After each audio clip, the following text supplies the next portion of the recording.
Computer science videos here today to show you guys in this tutorial how to safely eject a USB, thumb drive, pen drive, flash drive or an external hard drive on a Mac computer. Without further ado, let us start the video. So in this tutorial, you need to have access to a Mac computer, the flash drive and the external hard drive, which could be connected to the computer, or we can do that now. So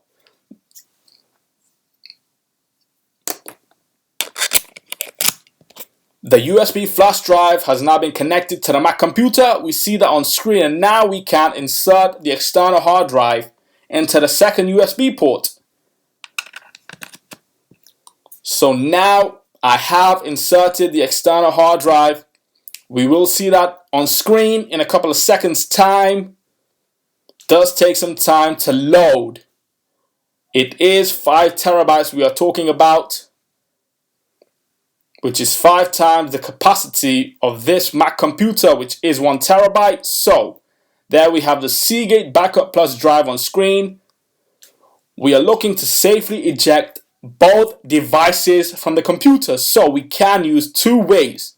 Either we can right click and eject, or we can Command E once we hover over and select the required drive to be removed. So we will use both techniques, as we have two devices currently connected to the Mac computer. So to remove the USB, go to Kingston, right click, eject Kingston.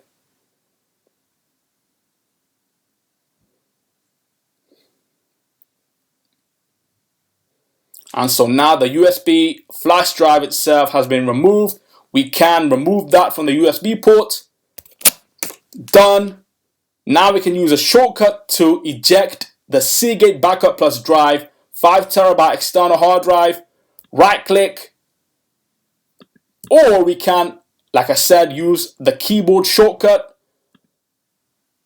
Click Command E to eject. That's it. We have ejected the external hard drive. We can remove that from the USB port.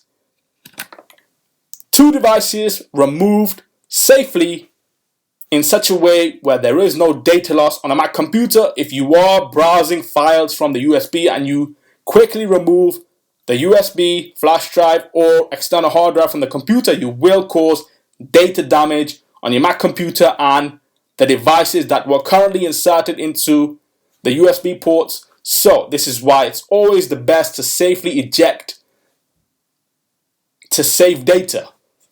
That's it with this video. I'll see you guys in my next tutorial. Thanks for now.